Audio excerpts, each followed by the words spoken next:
بسم اللہ الرحمن الرحیم۔ السلام علیکم ناظرین۔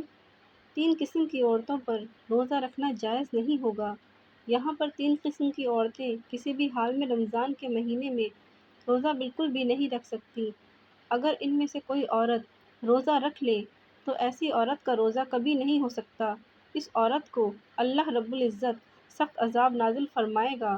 روزے کی فرضیت کے روزے ایسے تمام مسلمان مرد اور عورت پر فرض ہوتے ہیں جو عاقل ہوگا، بالغ ہوگا اور جو اپنے ہوش و حواس میں ہو، یعنی کہ جو پاگل نہ ہو اور دیوانہ نہ ہو۔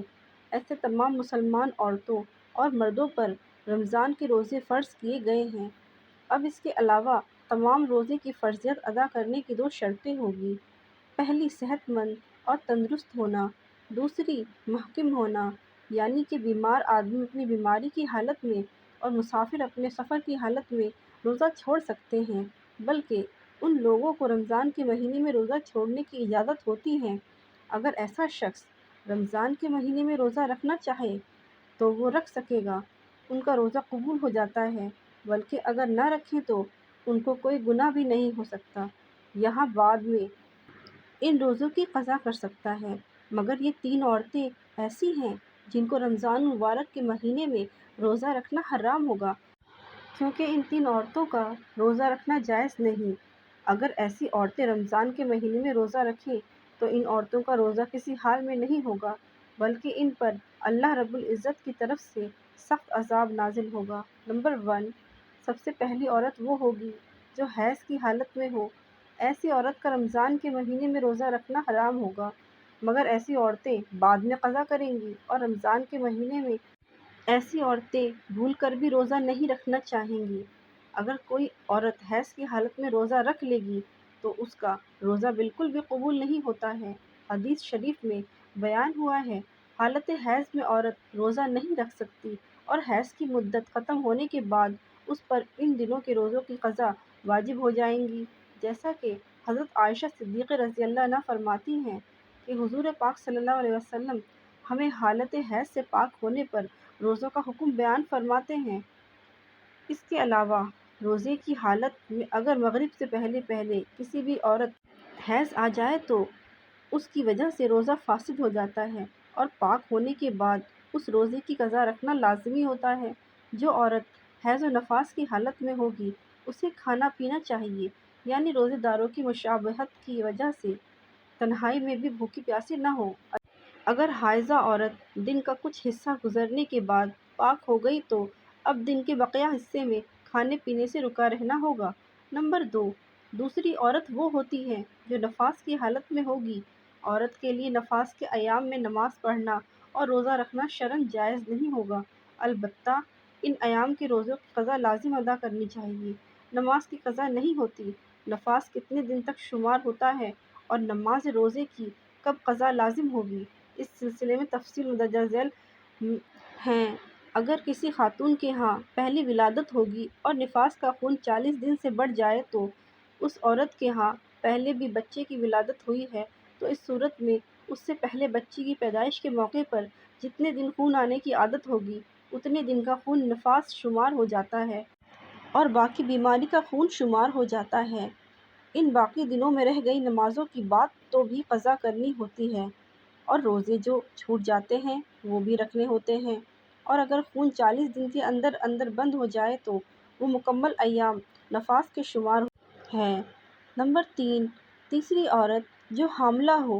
ایسی عورتوں کا رمضان کے مہینے میں روزہ رکھنا حرام تو نہیں ہو سکتا، لیکن ایسی عورتوں کو روزہ چھونے کی اجازت نہیں ہوتی، یعنی کہ حمل والی ہو، اپنے بچے کی جان کا خطرہ ہوگا تو ایسی عورتوں کو اجازت ہوگی کہ وہ روزہ نہ رکھیں۔ اگر حاملہ عورت کو زن غالب ہو کے روزہ رکھنے کی صورت میں خود اس کی جان یا بچے کی جان کو خطرہ ہو جائے گا تو اس حالت میں عورت کو روزہ چھوڑنے کا حکم دیا گیا ہے اور بعد میں قضا کرنا واجب ہوگی۔ لیکن اگر شوہر مالدار ہوگا، کوئی دودھ پلانے والی عورت رکھ سکتا ہوگا تو دودھ پلانے کی وجہ سے ماں اور بچے کی جان جانے کا خطرہ ہوگا تو ایسی عورتوں کو اجازت ہوگی کہ وہ روزہ نہ رکھیں۔ اگر حاملہ عورت کو زن غالب ہو کے روزہ رکھنے کی چھوڑ جائز نہیں ہے، البتہ اگر وہ بچہ ایسا ہو کہ سوائے اپنی ماں کے کسی اور کا دودھ نہیں پیتا تو اس وقت ماں کو روزہ نہ رکھنا درست ہوگا اور بعد میں قضا کرنی ہوگی۔ سیدنا انس بن مالک کعب رضی اللہ عنہ بیان فرماتے ہیں کہ نبی پاک صلی اللہ علیہ وسلم نے ارشاد بیان فرماتے ہیں، اللہ نے مسافر کو روزہ اور نماز کا نصف معاف کر دیا ہے، اسی طرح حاملہ بھی۔ سیدنا عبداللہ بن عمر رضی اللہ عنہ سے حاملہ کے بارے میں پوچھا جاتا تو بیان کیا، جسے اپنے بچے کے نقصان کا خطرہ ہو وہ روزہ چھوڑ سکتی ہیں، اس کے بدلے میں ایک مسکین کو ایک تقریباً نصف کلو گرام گندم دے دیں۔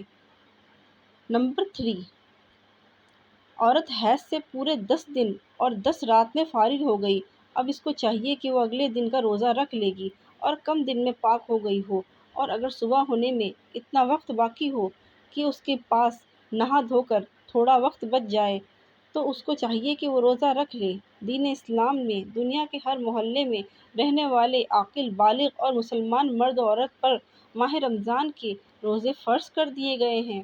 قرآن مجید میں ارشاد باری تعالیٰ ہے، رمضان کا مہینہ وہ ہے جس میں قرآن اتارا گیا، جو لوگوں کے لیے ہدایت اور جس میں رہنمائی کرنے والی اور حق و باطل میں امتیاز کرنے والی واضح نشانیاں ہیں۔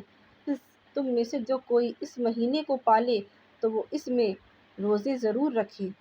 فرض کی عدم ادائیگی قابل تعزیر ہوگی، لیکن اسلام چونکہ بطور دین سہل العمل ہوتا ہے اس لیے اس میں جبر نہیں، جیسا کہ قرآن پاک میں ارشاد خداوندی ہے، دین میں کوئی زبردستی نہیں ہوتی، اس لیے سفر، بیماری اور خواتین کو حالت حمل وغیرہ میں روزہ رکھنے میں رعایت دی جاتی ہے۔